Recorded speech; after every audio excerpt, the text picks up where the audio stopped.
The night is dark, but the fire is warm, and there is safety in the light. Come, traveler, step away from the wind and the weight of the road.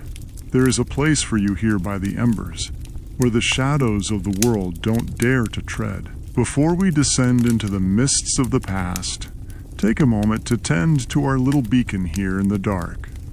If the tales I weave bring you rest, then consider marking your place by liking this chronicle and subscribing to our gathering.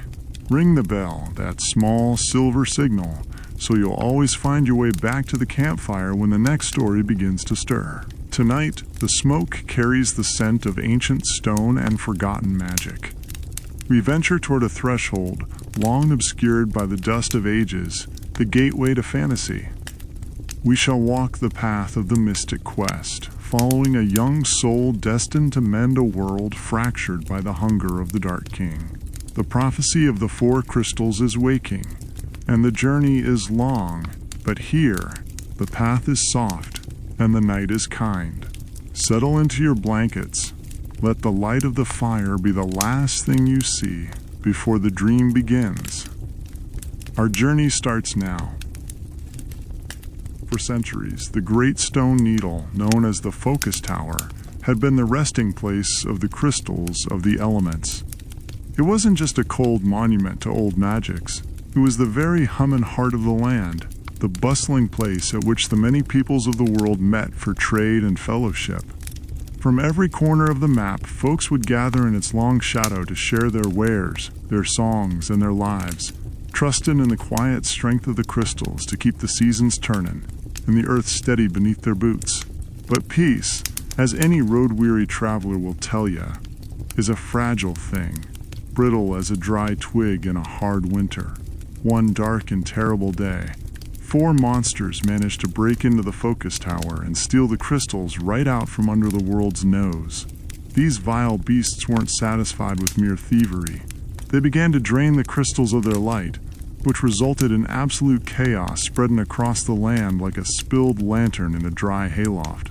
The winds turned sour, the earth grew restless, and the light of hope began to flicker out in the hearts of common folks, for they knew the world was in desperate need of help. Little did the world know that Benjamin, a young shepherd tending his flock far from the halls of power, would soon be called upon to bring peace back to the world. Up on the Hill of Destiny, the air had turned thick and heavy, smelling of scorched earth and dying grass. Benjamin was just minding his own business, watching the horizon, when his whole village was suddenly gone, swallowed up by the angry earth. The lad felt a shudder run through the soles of his boots as the hill where he was sitting began to sink. The rocks groaned and ground together, sliding away into a blinding white void of dust and ruin. Through the deafening roar of the collapse, an old man suddenly appeared, frantic and hollering that the place was going to sink any second. The mysterious stranger didn't offer a polite greeting. He just told the boy they needed to climb up quick, urging Benjamin to jump across the widening chasm. With his heart hammering against his ribs like a trapped bird in a cage, the lad leaped.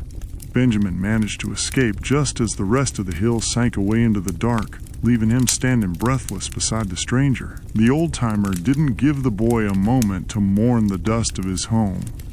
He pointed a gnarled, trembling finger out toward the horizon, drawing Benjamin's eye to the Focus Tower, reminding the lad that it was once the heart of the world. He spoke of an old prophecy, words whispered around campfires for generations, which said that the vile 4 would steal the power and divide the world behind 4 doors, and at that time a night would appear. The old man's voice carried the weight of the ages as he declared that the prophecy had now come true, that 4 monsters had locked the doors of the Focus Tower and escaped with the keys. They were out there, right that very moment, draining the light from the 4 crystals of the earth, throwing the whole world into complete chaos. He turned his sharp gaze on the trembling shepherd and told him that only he, Benjamin, could save the crystals and the world. Benjamin looked down at his own 2 hands, rough from guiding sheep and mending fences, and couldn't believe his ears, asking if the man truly meant him. The old man insisted, claiming that only Benjamin could be the knight spoken of in the old tales. But the prophecy didn't wait around for the lad to find his courage. Before Benjamin could argue further, the old man shouted a warning as a monster suddenly lunged from the ruins to attack them. It was a behemoth, a mountain of muscle and ancient hunger and spite, its eyes glowing with the stolen light of the world. In that desperate moment, the shepherd had to find a strength he didn't know he possessed. The fight was fierce but swift, and despite the fearsome look of the beast, the behemoth proved to be very easy to defeat. When the monster finally fell, dying back into the dust it came from, the old man was mighty pleased, claiming that it seemed he was right, and he had finally found a true knight. Benjamin, still catching his breath and wiping the sweat from his brow, reminded the old man that he had just claimed to be absolutely sure about the boy's destiny. The old man gave a weathered, dry chuckle and admitted that, well, actually, it was more of a guess. Benjamin just shook his head, deciding to forget about the old man's guesses, and asked where he could find these stolen crystals so he could get on with the job. The old man simply stated that it was up to Benjamin to find them, but before he could offer any more riddles, the mountain beneath them began to shake once more, turning the ground dangerous. The old man told Benjamin to follow him to the level forest and promptly hurried off. Benjamin knew he had to get out of there, wondering all the while just who that strange old fellow actually was. When Benjamin finally caught up with the man at the edge of the level forest, he asked what his first step ought to be. The old man instructed him to focus his efforts and save the crystal of earth before bidding him farewell and vanishing once again. Left to his own devices, Benjamin wandered into the woods, but the green canopy he might have expected was nowhere to be found. The air was heavy and damp, smelling of rot and old tears. Soon enough, he stumbled upon another old man who was in a bit of a bind, complaining that a large boulder was blocking his way back to town. He asked the lad if he would be so kind as to shove it aside. All Benjamin had to do in that stretch of the forest was push a boulder out of the way of the man. Once the heavy stone was rolled clear, the old fellow thanked him kindly. He told Benjamin that if he wanted to journey through the rest of the forest, he'd need to find a girl named Gale in the town of Foresta, and he handed the boy a piece of tree wither to show her as proof of the wood sickness. The old man also mentioned a chest behind his house, though Benjamin would have to wait on that, as the lad first needed to head over to Gale's house and have a word with her. Foresta was a town in deep mourning, its gardens withered and its people living in the long gray shadow of the fallen wood. When Benjamin found Gale, she introduced herself and quickly explained the trouble. She told him there was an evil tree blocking the north exit of the level forest, and while she was perfectly capable of chopping it down, monsters had completely taken over the area, keeping her from getting close. Benjamin, feeling the weight of his new knighthood, offered to help her with that problem, urging her to come along. Gale's mother was mighty upset at the notion, scolding the lad and telling him not to dare take Gale anywhere dangerous. But Gale took one look at the awful, diseased tree wither Benjamin carried, and knew just how much the trees of her home were suffering. She couldn't just sit idly by while the world turned to ash. Disregarding her mother's fretting, Gale grabbed her heavy axe, told her mother not to worry, and set off with Benjamin. They ventured back into the thick, choked paths of the level forest, determined to see about the mystery of the strange, twisted trees. The shadows beneath the canopy felt like oil pressing against their skin as they made their way back to the spot that had been blocked. Gale stepped up, ready to do her part, and told Benjamin she would cut the obstacle with her axe. With a mighty swing, she chopped down the corrupted tree, clearing the path so they could finally pass. They pressed onward, determined to reach the north exit, but the forest didn't want them there. When they reached the exit, Gale pointed out the evil tree she had mentioned, but before they could celebrate, a monster burst from the underbrush with a cruel laugh, shouting a surprise ambush. It was a fearsome Minotaur, roaring with a voice like grinding stones. The beast was quick and vicious, and before Benjamin could block the strike, the Minotaur struck Gale, poisoning her just as it had poisoned the very trees of the forest. Benjamin fought with a blind fury, protecting the girl who'd risked everything for a dying wood. He attacked the Minotaur with all he had, swinging his blade until the hulking beast finally collapsed into the dirt. The battle was won, but the cost was terrible. Kaylee slumped against the bark of a gray tree, her skin turning the color of cold hearthstones. Her mother, who had followed them out of worry, arrived just in time to cry out for her daughter, demanding to know what had happened. Kaylee's breath was shallow as a winter breeze, as she whispered that she would be okay, but only as soon as she could take an elixir. Her mother, tears in her eyes, told Benjamin that such a rare medicine could only be found far away, hidden deep within the sand temple. Benjamin, his heart heavy with guilt and resolve, promised them both that they shouldn't worry, swearing that he would go and get the elixir himself. With her remaining strength, Kaylee offered Benjamin her axe to take with him on the dangerous road ahead. He accepted the weapon, the wood still warm from her grip, and promised he would return before heading out into the wastes. Benjamin's promise led him out of the woods and into the sweltering, burning heat of the desert, where the mirages danced like ghosts over the endless dunes. When he finally reached the sand temple, he didn't find a holy healer or a wise priest, but a silver-tongued treasure hunter named Tristam. Tristam greeted the lad casually, asking if he was looking for some cure. Benjamin introduced himself proper and stated his desperate need for the elixir to save his friend. Tristam, a man whose soul was as dry and shifting as the sands he walked, saw an opportunity for profit. He offered to sell the lad the medicine, but he set the price at a staggering 9,000 gold pieces. Benjamin was downright shocked, exclaiming that the price was way too much, especially considering his meager shepherd's allowance was a pitiful 2 gold pieces a month. Tristam didn't flinch, reminding the kid that the precious liquid wasn't exactly easy to come by. Seeing the pure desperation in Benjamin's eyes, Tristam decided to make a cold, hard bargain. He explained that he was fixing to head into the dangerous bone dungeon to find treasure. If Benjamin agreed to come along and help him fight through the monsters, and if Tristam successfully got his hands on the loot, then Benjamin would get the elixir in return.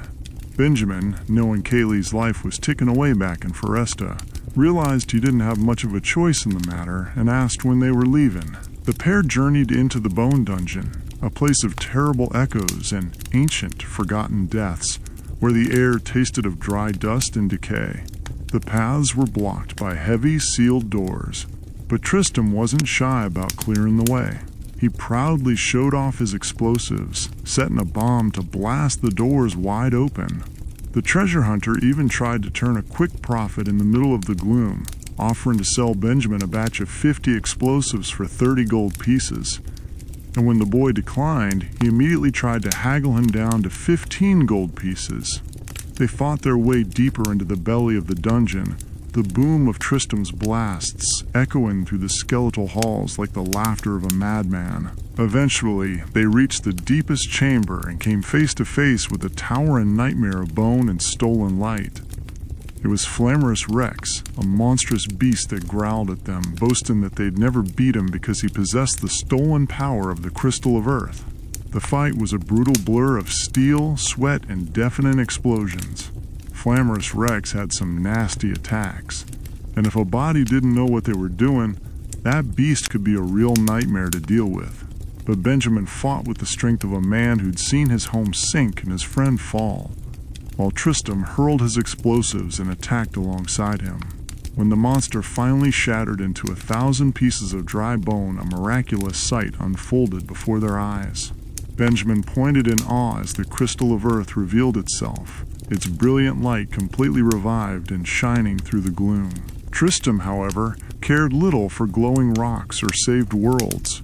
He brushed past the restored crystal, far more interested in the chest of loot sitting nearby. He grabbed the treasure for himself, telling Benjamin to never mind the crystal. True to his word, though, Tristam tossed Benjamin the elixir he had so desperately sought, remarking that it was what the kid wanted. With his pockets full and his end of the bargain met, Tristam told the boy he had to go and casually left Benjamin standing at the exit of the crystal room. Benjamin didn't wait around in the dark. He clutched that silver elixir like it was his own heartbeat and raced back across the dunes, through the woods, and straight back to Foresta to find Kaylee. When he arrived, he found her still clinging to life. She looked up at him, hardly believing it was really him, and he gently gave her the elixir. As the magical medicine took hold, the poison burned away, and the color slowly returned to her pale cheeks. She thanked him warmly, telling him that because of his bravery, she was finally well enough to go visit a man named Spencer in Aquaria. Benjamin, feeling the world turning just a little more solid beneath his boots, suggested that he should go to Aquaria first to look around and make sure it was safe, asking her where he might find this frozen town. Kaylee told him that Aquaria lay beyond the great focus tower, off to the northeast. With a clear path set before him, Benjamin made his way back to the monumental focus tower. As he stepped into its quiet halls, he was met once again by the mysterious old man. The stranger praised the lad for a job well done in saving the earth crystal, but warned him that his journey was far from over. He told Benjamin to remember that a fellow named Captain Mac would be crucial to his grand quest, and that he should keep an eye out for a girl named Phoebe who could help him along the way. When Benjamin pointed out that he was just trying to get to Aquaria, the old man simply smiled and suggested that the boy just might find this Phoebe somewhere along the frozen road. And with that, Benjamin turned his gaze toward the bitter cold of the north, ready to face whatever shadows lay waiting in the ice. Benjamin stepped out from the ancient shadows of the focus tower, and straight away, the wind took on a bitter, biting edge. The land to the northeast was caught in the grip of an unnatural winter, a deep freeze that seeped right through a man's woolen coat and settled deep in his marrow. He trekked through the snowdrifts until the grand columns of the Libra temple loomed up ahead, looking lonely and abandoned in the whiteout. Inside those frost-rimed walls, he found a young woman who looked like she'd been carrying the weight of the sky on her shoulders. She was slumped over, her voice barely a whisper, muttering to the empty air that it was all hopeless, and she was ready to just give up. She spoke of her home, Aquaria, lamenting that the whole town was frozen solid.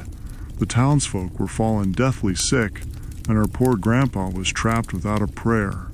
Benjamin, recalling the advice he'd been given earlier, stopped the distraught girl just as she was turning to leave and asked if she happened to know a man by the name of Spencer. The girl blinked, surprise cutting through her sorrow, and explained that Spencer was, in fact, her very own grandpa. Hearing this, Benjamin declared it a stroke of pure luck and insisted they go free the man right that minute. But the girl just shook her head, tears freezing on her cheeks, and sighed that it was impossible, turning once more to head back to her frozen home. Benjamin wasn't one to let a friend in need walk away, so he hollered after her, asking for her name and where she hailed from. She apologized for her lack of manners, introducing herself as Phoebe from the town of Aquaria. With a determined set to his jaw, Benjamin told her that if she was Phoebe, then he was marching right alongside her. The journey to Aquaria was a cold and miserable affair, and the town itself was a heartbreaking sight.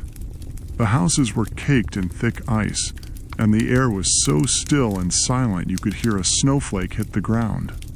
As they walked the slick streets, Benjamin asked Phoebe just where her grandpa Spencer had gotten himself trapped. Phoebe pointed out toward the frozen earth, explaining that the old man had been digging a tunnel deep beneath the town. When the unnatural winter struck, the dirt down there froze absolutely solid, locking him in like a fly in amber. Benjamin, thinking like a practical shepherd, figured they could just melt the ice, but Phoebe explained it wasn't that simple. She told him they couldn't melt a thing without getting their hands on the magical Wakewater, which bubbled up from the spring of life. The trouble was, a vile monster lurking deep within the Wintry cave had gone and stolen the Libra crest. Phoebe explained that this very crest was the only key to operating the magic symbol back in the Libra temple, which would warp them straight to the Life Temple, where the spring was located. Benjamin nodded, putting the pieces together, and reasoned that their first chore was to march into that cave and take the crest back. Phoebe agreed, her spirit lifting just a fraction with the lad's confidence, and they set off toward the yawning icy maw of the Wintry cave. The Wintry cave was a treacherous labyrinth of slick ice and jagged stalactites. The air inside was thick with frost, and the ground was so slippery a body could hardly keep their feet. Sure enough, as they were navigating a particularly nasty stretch of ice, Benjamin lost his footing and took a hard tumble down a deep shaft. When he hit the bottom, bruised but unbroken, Phoebe tossed down a strange, steel-tipped tool to him. She hollered down that the very same tool, a cat claw, had saved her life once upon a time. She taught him right then and there how to use it to grip the ice and hoist himself up.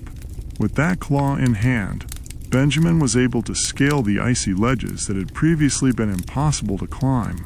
Working his way back up to Phoebe's side, they pressed deeper into the frostbitten darkness until they found the thief they were looking for. He was a monstrous creature called Squidite, a foul beast that thrived in the bitter cold. The battle was a frantic dance on the slick ice, with Phoebe taking careful aim while firing her arrows at the beast's flying companions, the Sparnas. When the lesser monsters fell, they focused all their might on the hulking Squidite. It was a grueling fight, trading blows in the freezing dark, healing their wounds when their strength ran low. But eventually, the great monster shuddered and collapsed. From the beast's remains, Phoebe spotted a glimmer of gold. She rejoiced, knowing it had to be the stolen Libra crest, and urged Benjamin to snatch it up so they could hightail it back to the Libra temple. Back in the quiet halls of the Libra temple, Phoebe pointed out a specific mark on the stone floor, noting how it looked exactly like the intricate design etched onto their newly reclaimed crest. She instructed Benjamin to stand right on that symbol, promising it would warp them across the miles to the Life Temple. With a flash of ancient magic, the temple walls vanished, and the two found themselves standing in the Wintry Temple, right before the legendary Spring of Life. But the hope that had been keeping them warm instantly turned to ash in their mouths. Phoebe walked over to the edge of the great stone basin, and Benjamin stepped up right beside her, both of them staring down into a dry, dusty pit. The magical waters had vanished. Phoebe hung her head, the last of her fight draining away, and whispered that it was truly hopeless now. But Benjamin, with that stubborn fire in his belly, refused to give up the ghost just yet. He spotted an old man lingering in the shadows of the temple and suggested they go have a look and see what he knew. They approached the stranger, and Benjamin urgently explained that the town of Aquaria was in great danger. The old man nodded sagely, stating he knew all about their plight, and agreed that they desperately needed the Wakewater to melt the encroaching ice. Phoebe cried out in despair, pointing to the empty basin and lamenting that the spring had completely dried up. The old man held up a hand to quiet her and pulled a leather bag from his robes. He told them to hear him well, explaining that absolutely all the Wakewater that remained in the world was contained right there in that single bag. He handed the precious liquid over and told them to make haste back to Aquaria. They didn't waste a second, warping back through the magic of the temples and racing through the snowdrifts until they stood once more in the frozen streets of Aquaria. Phoebe took the bag, her hands trembling with anticipation, and poured the Wakewater out, pleading with the magic to please save their town. For a brief, shining moment, a warm light washed over a nearby patch of dirt, and a single withered plant suddenly sprouted, its leaves turning a vibrant, living green. Phoebe gasped in delight, pointing out that the magic had worked, but her joy was short-lived. The warmth faded as quick as it came, and the rest of the town remained trapped beneath its thick prison of ice. She looked around at the frozen homes and realized the bitter truth. She sighed heavily, guessing that the town was doomed to stay frozen solid until the crystal of water itself was made to shine again. Benjamin knew there was no time to mourn a half-victory. He tightened his grip on his weapon and declared that they'd better hurry their boots toward the ice pyramid, where the crystal was being held hostage. The path to the ice pyramid was no simple stroll. It lay far beyond a treacherous stretch of land known as the Falls Basin. The basin was an annoying, maze-like place, full of massive blocks of solid ice that blocked their way. Phoebe rolled up her sleeves and told Benjamin they'd have to put their backs into it, and pushed the heavy blocks out of their path to proceed. They shoved and strained against the ice, working up a sweat despite the bitter cold, until they reached a wide clearing. There, a massive snow crab, its shell coated in razor-sharp icicles, skittered out to block their path. The fight was frantic, with Benjamin and Phoebe first taking out the crab's lesser minions before turning their magic hot fire and crackling thunder on the giant crustacean. It took a few hard rounds of casting and dodging, healing up when the beast's claws cut too deep, but the crab eventually boiled and collapsed in the snow. Catching her breath after the fight, Phoebe turned to Benjamin and asked if he knew how to handle explosives. Before he can answer, she pulled out a massive, heavy charge and taught him right then how to properly light and throw a jumbo bomb. Armed with new knowledge and battered from the trail, they finally arrived at the imposing steps of the ice pyramid. The place was an architectural nightmare built of unmelting frost, and inside it was guarded by eerie statues. Phoebe, with her sharp eyes, noticed that the statues' eyes were actually hidden switches, but they were set too high to reach with a hand. She suggested they try to push the switches with something, and Benjamin found that a good, hard smack with his sword did the trick perfectly, causing hidden doors to grind open. But they weren't alone in those echoing halls. A booming, mocking voice rattled the icicles above their heads. It was the ice golem, or at least a magical image of the beast, laughing a cruel laugh and taunting them, claiming he was mightily enjoying their little game of cat and mouse. They ignored the phantom's taunts and climbed higher and higher, searching every frozen room until they finally reached the very top of the pyramid. There, the true ice golem waited, a hulking mountain of jagged frost and bad intentions. He bellowed a laugh at Benjamin, mocking the boy for thinking he was a real knight, and launched a devastating attack. The battle that followed shook the very foundations of the pyramid. Phoebe stood back, casting searing waves of fire magic at the frozen behemoth, while Benjamin rushed in with his blade, striking hard and pulling back to heal them when the monster's icy fists slammed down. Slowly but surely, the beast began to lose its shape.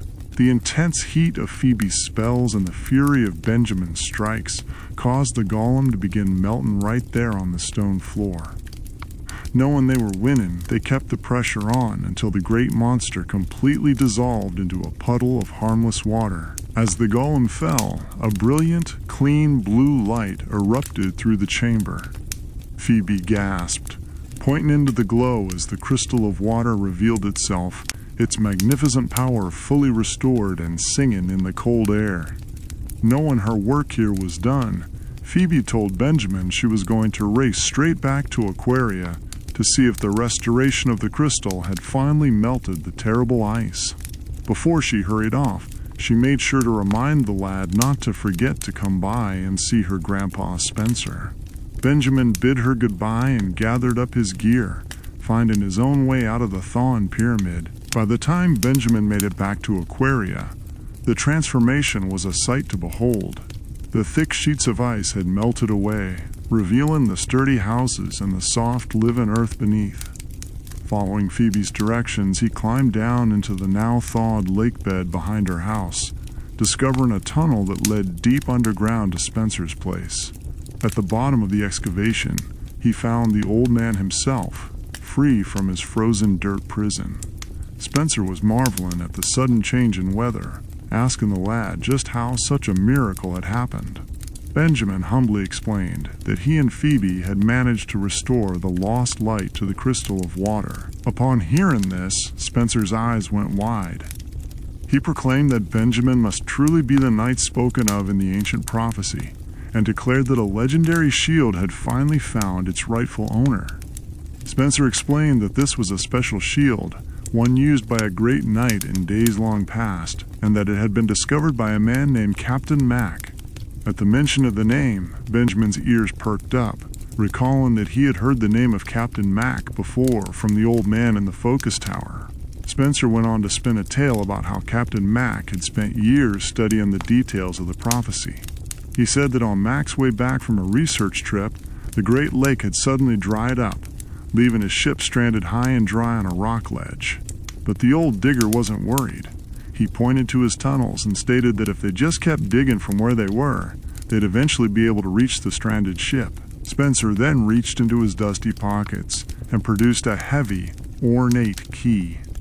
He handed it to Benjamin, calling it the Venus Key, and told the boy that the legendary shield was currently hidden away inside the focus tower. As Benjamin turned to leave, his mind racing with thoughts of hidden shields and stranded ships, Spencer offered one last piece of worrying news.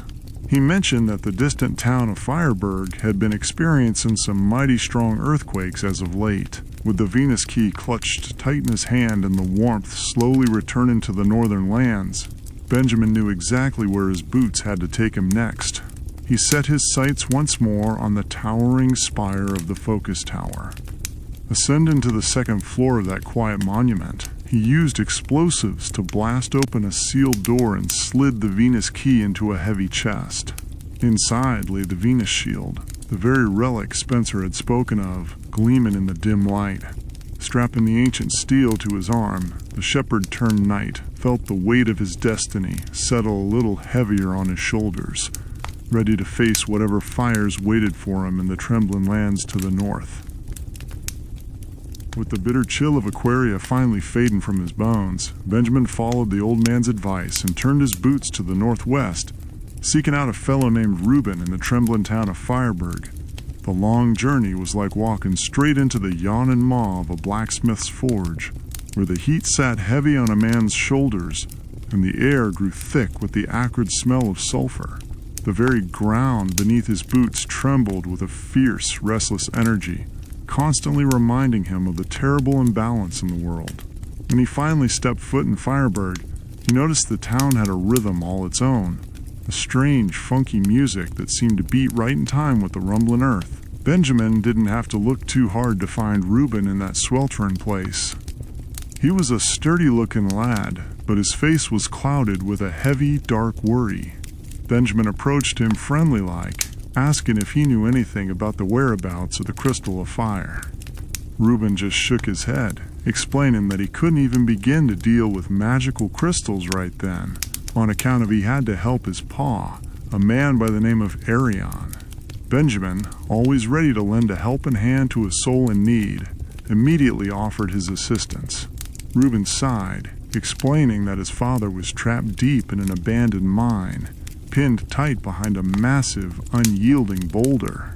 The boy stated there would be absolutely no problem getting his father out if they only had a mega grenade, but the only fellow in town who kept such dangerous explosives had shut himself up tight inside his house out of pure fear. Benjamin, not one to be deterred by a locked door, suggested they go and pay the frightened man a visit anyway. They marched over to the house, which sat down in a sunken pit in the town, but found the heavy timber door locked up tighter than a miser's coin purse.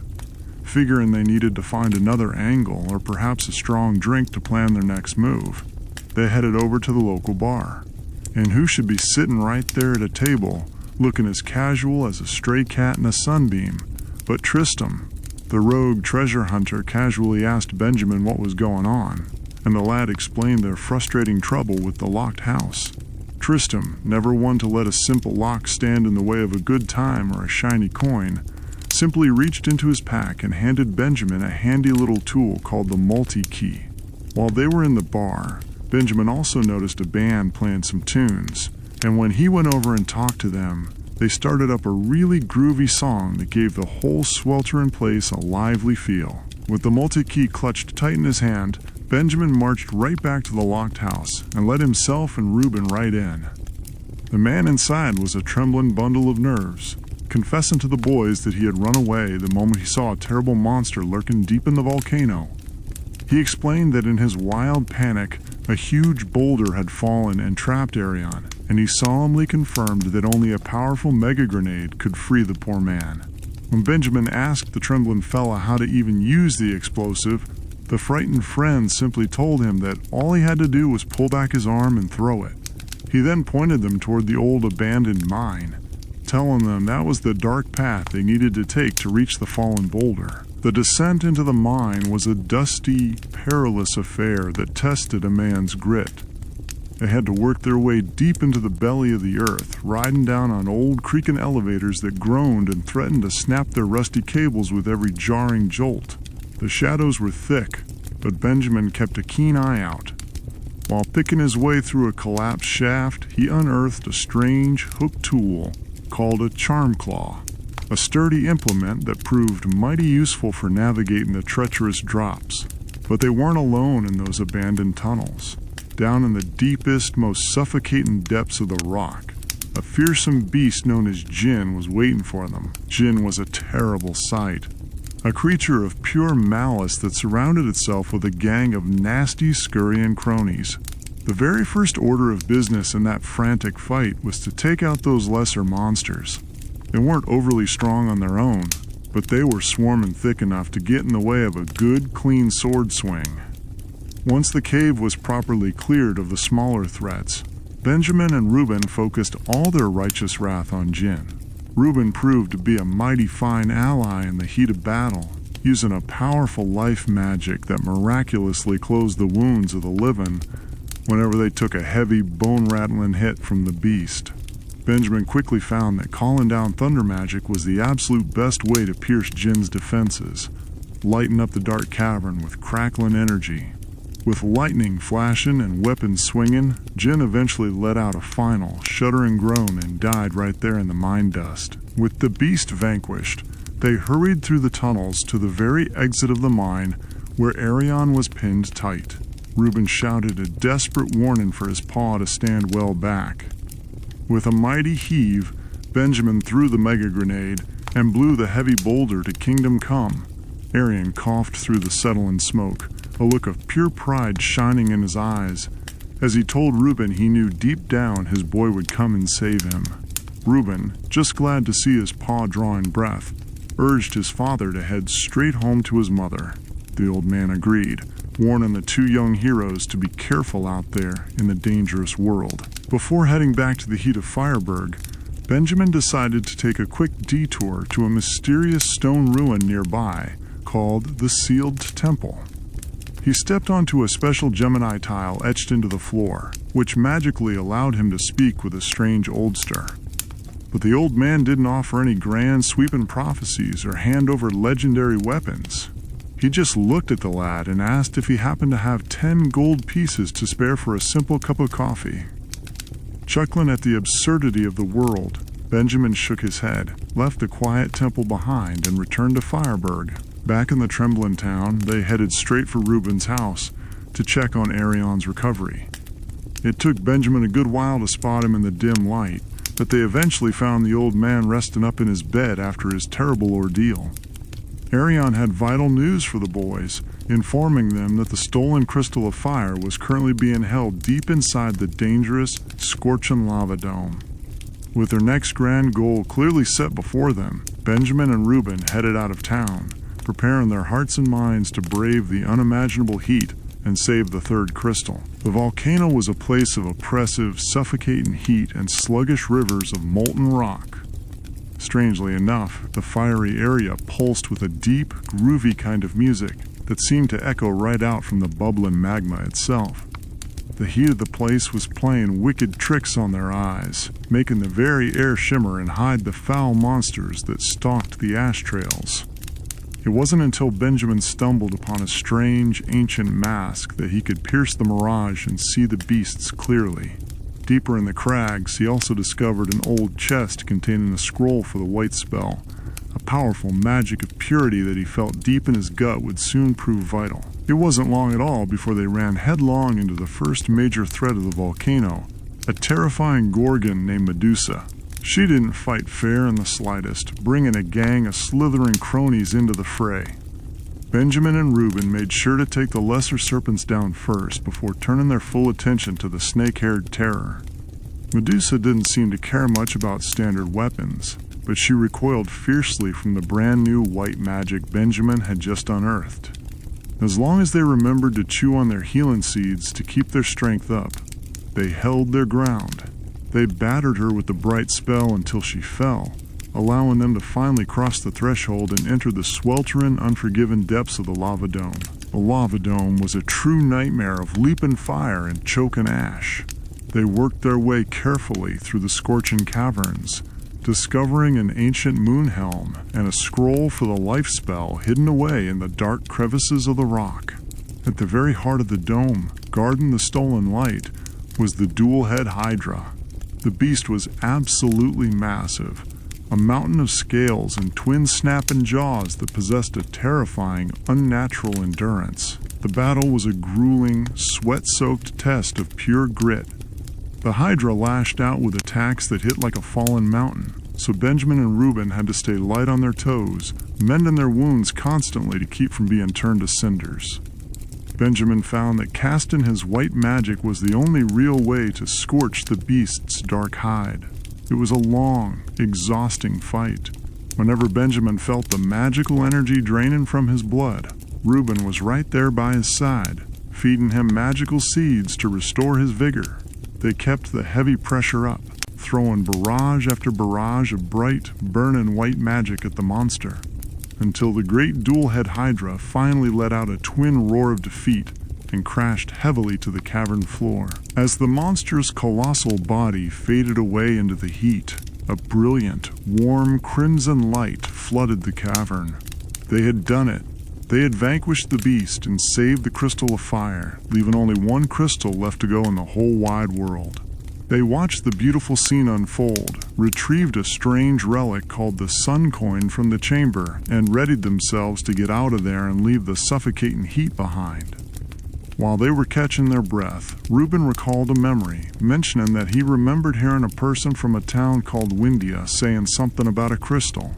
He told Benjamin that Windia was located away to the southeast of the focus tower, pointing the clear way to their next and final destination. With the fire returning to the earth, Benjamin and Reuben marched all the way back to the quiet, imposing halls of the focus tower.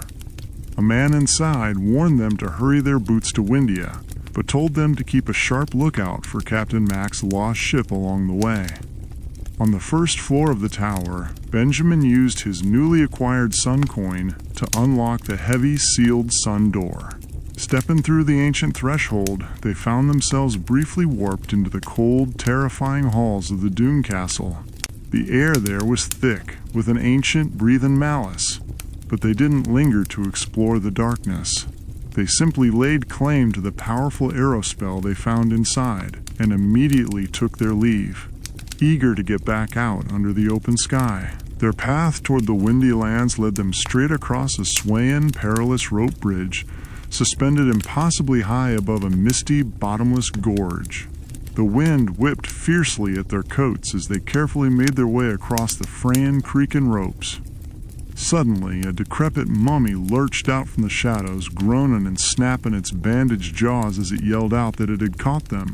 Reuben, showing a fierce and reckless bravery, threw out his arm and told Benjamin to stay back, insisting that he would leave this particular monster to himself. Reuben fought the undead creature with all his might, but the bridge was slick with mountain mist and wildly unsteady under their boots. In the chaotic swing and scuffle, Reuben lost his footing.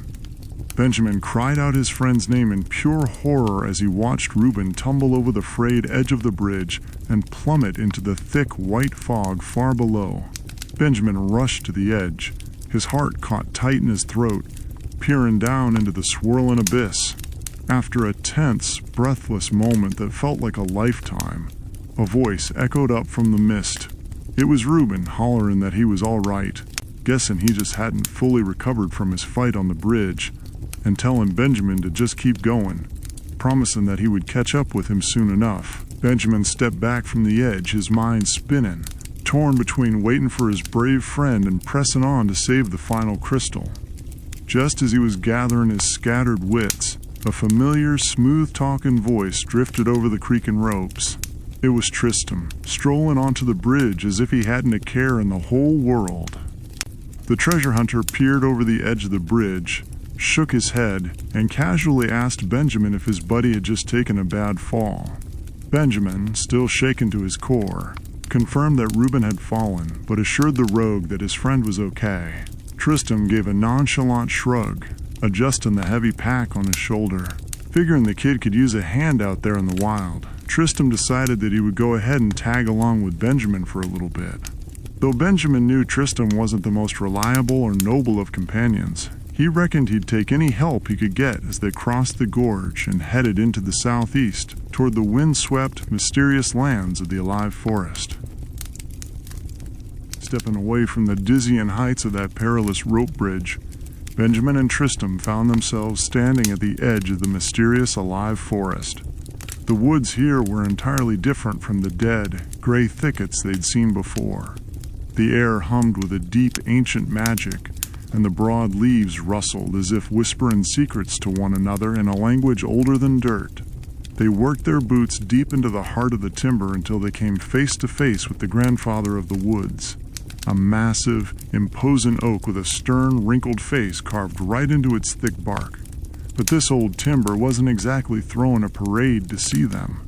He was grumpy and stubborn, completely unenthusiastic about a couple of armed strangers wandering among his roots, and flat out refused to let them pass. Tristam, scratching his chin and looking up at the scowling branches, reckoned they weren't getting anywhere fast with brute force or sharp words. He leaned against his pack and suggested that if the girl Gale were there, they might have a fair bit better luck talking sense to the stubborn wood, seeing as she had a natural way with the forest that a couple of rough-handed boys just didn't possess. Since she was last seen resting up from her terrible poisoning way back in the green shade of Foresta, Benjamin knew there was no help for it. They had to double back. Right about then, Tristam looked at the shadowed canopy, let out a long sigh, and decided he'd had his fill of playing the noble savior. He told the kid he was heading out to chase his own fortunes, preferring the glitter of gold to the heavy burden of prophecies and grumpy trees.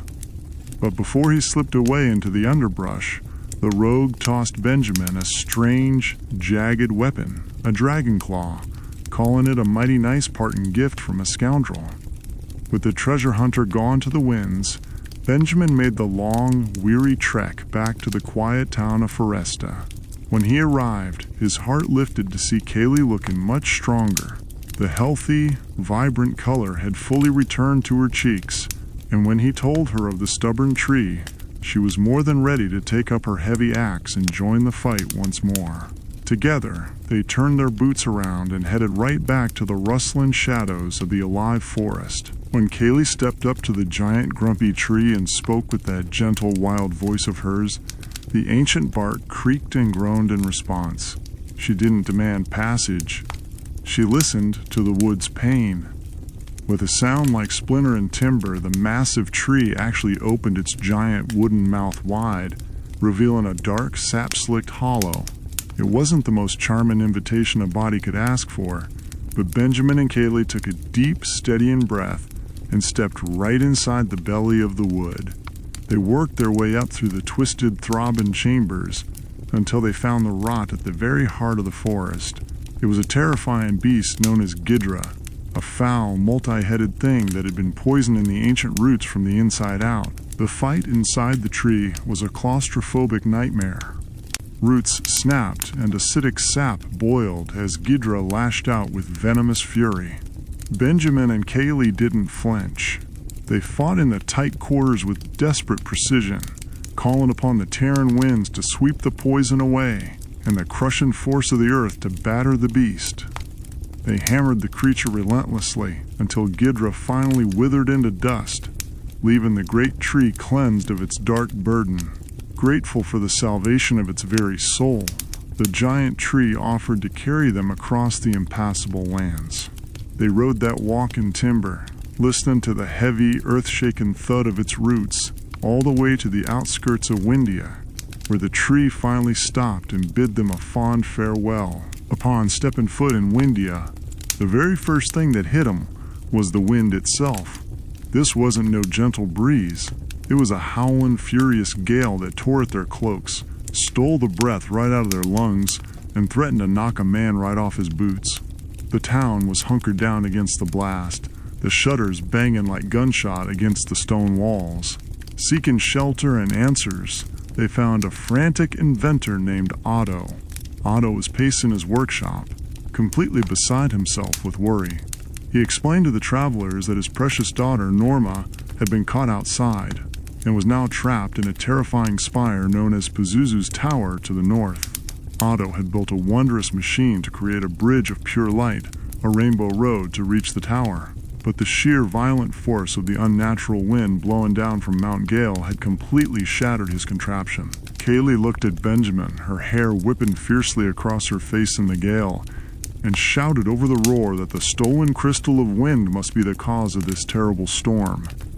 Resolving to quiet the skies and save the inventor's daughter, they tightened their belts, checked their gear, and fought their way up the treacherous, windswept slopes of Mount Gale. The climb was a brutal test of endurance, the wind trying its absolute best to throw them from the cliffs. When they finally reached the peak, breathing hard in the thin, biting air, they found a dark knight named Dullahan waiting for them. Benjamin drew his blade, pointing it at the armored terror and accusing him of being the one draining the crystal's sacred power. Dullahan just let out a cold, hollow laugh that echoed over the mountainside, mocking the boys' ignorance. He told them that it was actually his master, a powerful demon named Pizuzu, who was causing the chaos, and swore on his dark blade that Benjamin would never live to meet him. Dullahan didn't fight with honor. He called a swarm of fowl, screeching vampires to his side to overwhelm the heroes. Benjamin and Kaylee stood back to back, unleashing fierce sweeping gales of their own magic to knock the bloodsuckers from the sky, clearing the path to strike the Dark Knight himself.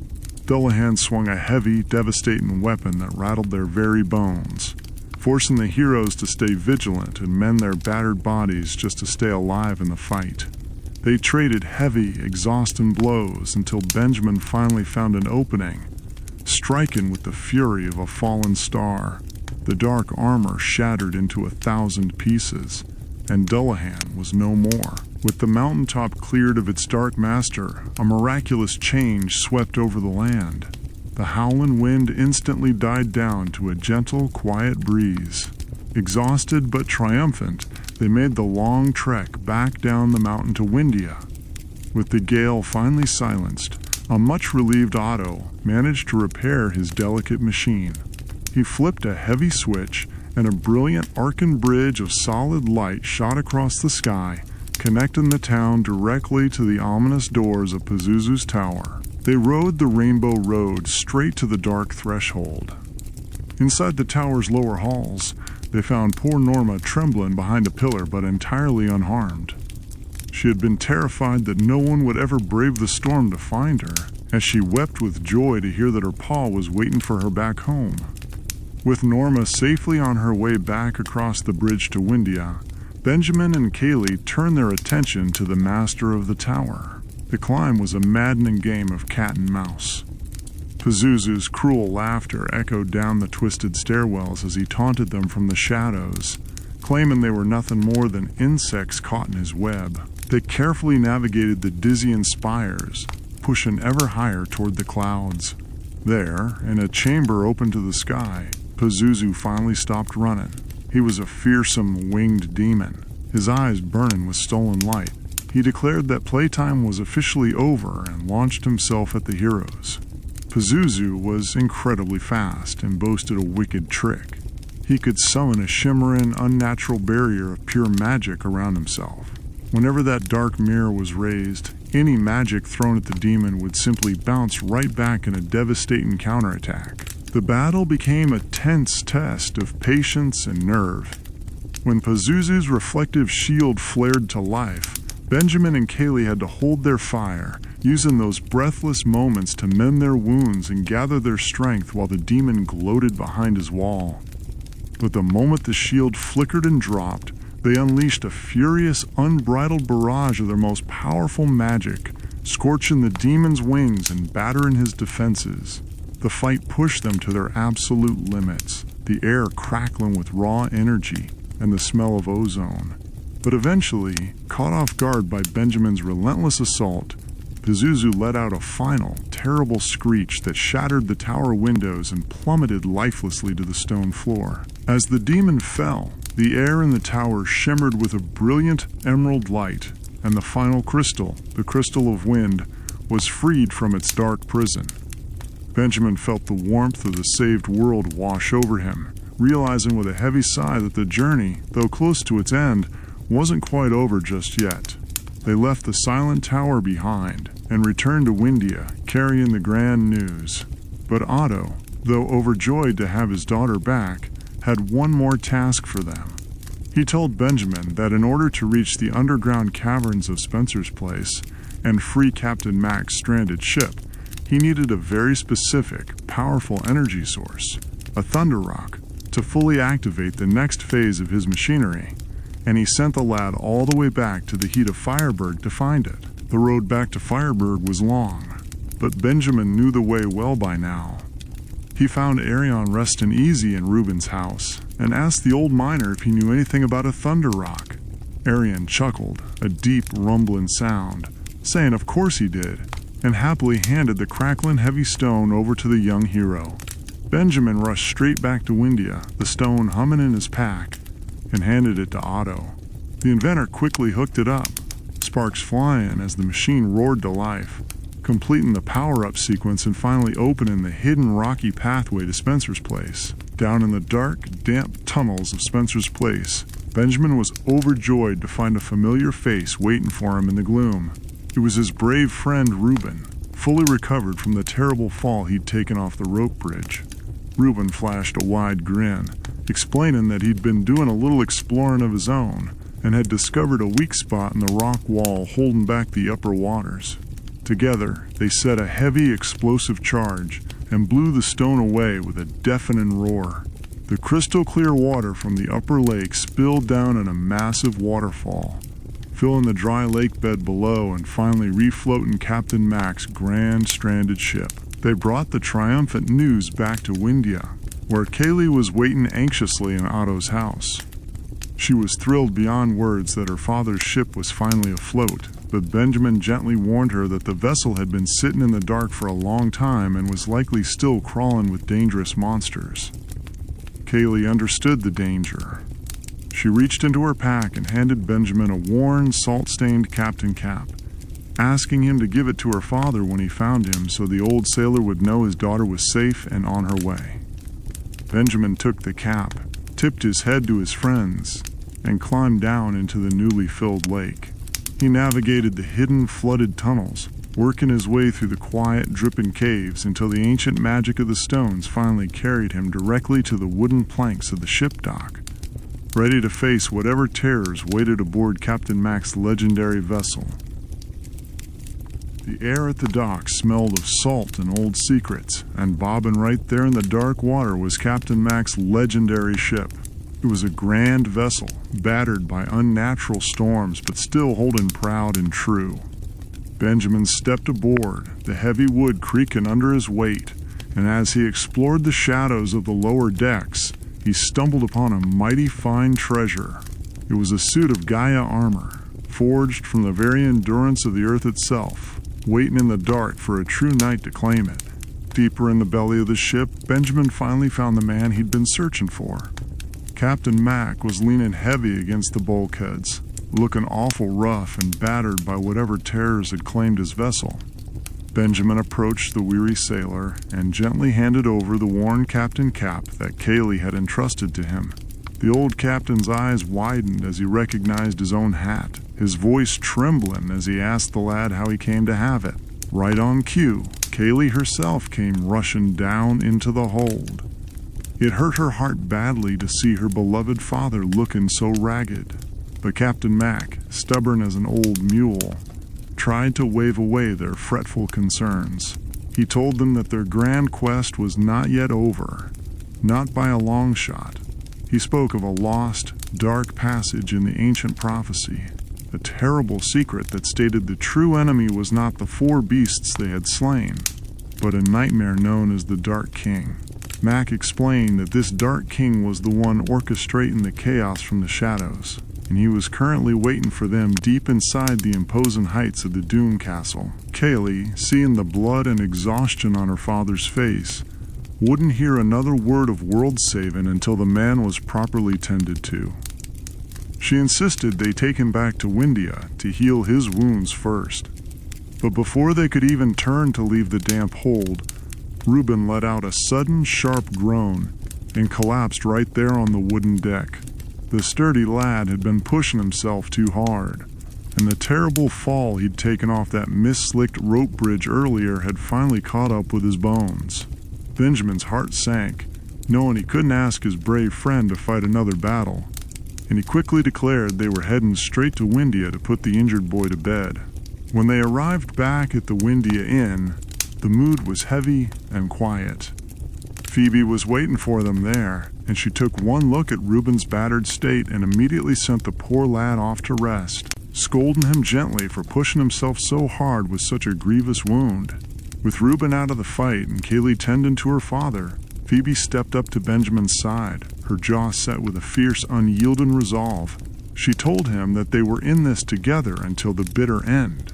Captain Mac, resting in the inn, gave Benjamin his final instructions. He told the young knight to take the steering wheel of his ship, explaining that the grand vessel was the only thing capable of reaching the dark heart of Doomcastle. With a heavy nod, Benjamin and Phoebe left the warmth of the inn and set out for the docks one final time. Down by the water, they bumped into old Spencer and that rogue Tristam. Spencer was just glad to see everyone safe, while Tristam, ever the wanderer, gave the kid a final, casual farewell, promising they'd cross paths again someday. Benjamin and Phoebe boarded Mac's ship, the wind catching the sails as they steered the vessel toward the ominous, swirling storm clouds that cloaked the Doomcastle. The castle wasn't just a place of stone and mortar, it was a monument to despair, its jagged spires tearing at the sky. When they stepped through those massive, iron-bound doors, the air was so thick with malice a man could hardly draw breath.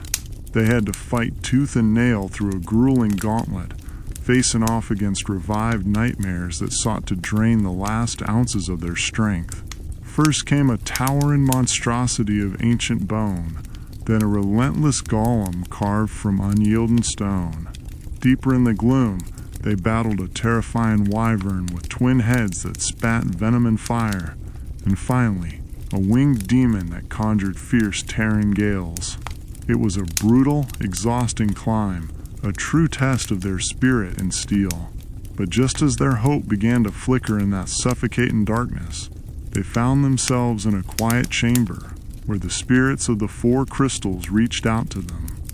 The statues in the room spoke with voices like ringing crystal, blessing Benjamin and Phoebe as true knights of light and entrusting them with the pure, untainted power they needed to face the final shadow. With the warmth of the crystals shielding their hearts, they ascended to the highest, darkest peak of the castle. There, sitting upon a throne of shadows, was the Dark King. He was a being of absolute night, his very presence swallowing the light around him. Benjamin stood tall, his legendary shield gleaming, and declared that they had finally come to put an end to his ruin. But the Dark King just laughed, a sound like grinding tombstones. He mocked their righteous courage, revealing a terrible, twisted secret. He claimed that the ancient prophecy they had clung to, the very words that had given them the strength to fight, was nothing more than a cruel rumor he had started himself ages ago, just to give humanity a false hope he could personally crush. The battle that erupted then was unlike anything the world had ever seen, a clash that shook the very foundations of the earth. The Dark King unleashed torrents of pure, unadulterated darkness, shifting his terrible shape as the fight wore on. He twisted into a monstrous, scuttling spider, spewing venom and shadow, and later morphed into a writhing, multi-tentacled horror that sought to crush the life right out of them. Benjamin fought with the fury of a fallen star, calling upon the blazing heat of flare magic to scorch the darkness, his blade a blur of righteous anger. But he couldn't have stood his ground without Phoebe. She was the anchor in the storm, standing firm amidst the chaos and constantly channeling brilliant healing waves of white magic to keep their bodies from breaking and their souls from shattering under the king's relentless assault. They traded blows with the nightmare for what felt like an eternity, the air thick with the smell of ozone and burnt shadows. Finally, with one last, desperate surge of pure light, Benjamin struck the Dark King a fatal blow. The Lord of Shadows let out a scream that shattered the dark skies, his form unraveling into nothing but dust and fading echoes until there was finally, blessedly, peace. Benjamin and Phoebe fell to their knees, their breath coming in ragged, exhausted gasps. They looked at each other, hardly daring to believe that the long nightmare was truly over. Just as the silence settled over the ruined throne room, the mysterious old man who had started Benjamin on this wild journey suddenly appeared before them one last time. But he was no mere mortal. As he spoke, his form shimmered and glowed, revealing that he had been the very crystal of light all along, disguised as a humble human to guide them through the dark. The crystal of light praised their unfailing courage, telling them that evil could never truly thrive as long as folks kept hope alive and respected the world they lived in. With a final warm smile, the entity promised that a bright and beautiful future now awaited them all, urging them to go out and enjoy everything the healed world had to offer before fading away into the morning light. With the Dark King gone and the crystals singing in harmony once more, the world began to mend its broken bones. Benjamin and Phoebe made the long, joyful journey back, visiting the folks they'd helped along the way to see the fruits of their hard-fought labor. In Windia, the gentle breezes had returned, and they found Otto marveling at the news of the Dark King's defeat, while his daughter Norma happily asked if Benjamin could come over and visit them again soon. Otto proudly announced that Captain Mac and Reuben had already healed up and headed on home. Benjamin promised the inventor he'd drop by to say hello whenever the wind blew him that way. Down in the lush green woods of Foresta, Kaylee was overjoyed to see him safe and sound. She asked him what he was fixing to do next with his life. Benjamin, looking out toward the horizon with a restless gleam in his eye, turned to Captain Mac, who was standing nearby. He asked the old sailor if he might be willing to lend him that grand ship, confessing that he found he needed just a little more adventure in his life. Mac, seeing the fire in the boy's spirit, agreed to let him take the helm, provided the vessel was still seaworthy. They traveled up to Aquaria, where the waters flowed clean and clear.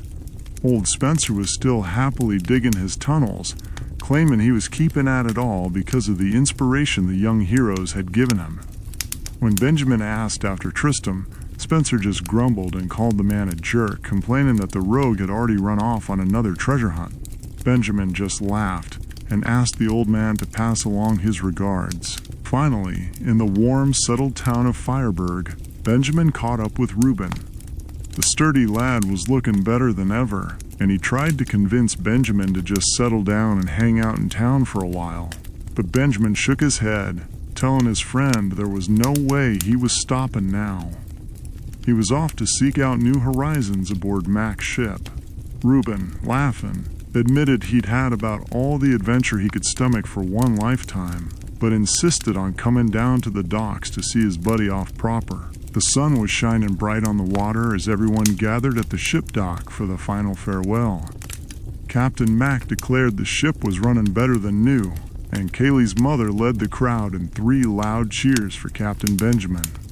Spencer even joked about tagging along as an expert treasure hunter, though Phoebe quickly scolded her grandpa for talking nonsense. The girls, Phoebe and Kaylee, told Benjamin how much they were going to miss him, and Phoebe asked him to see the whole wide world for her. Benjamin, his heart full to bursting, told his dear friends he'd miss them too, and bid them all a fond farewell as he pulled up the anchor. As the great ship caught the wind and began to pull away from the dock, Benjamin stood at the helm, breathing in the salt air and looking out at the endless blue. Suddenly, he heard a familiar, shiftless scuff of boots on the deck behind him. He spun around, completely surprised, and found Tristam leaning against the mast with a sly grin on his face. The rogue shrugged and told Benjamin he just couldn't resist the call of a new adventure, and figured he'd better come along to keep a close eye on the kid.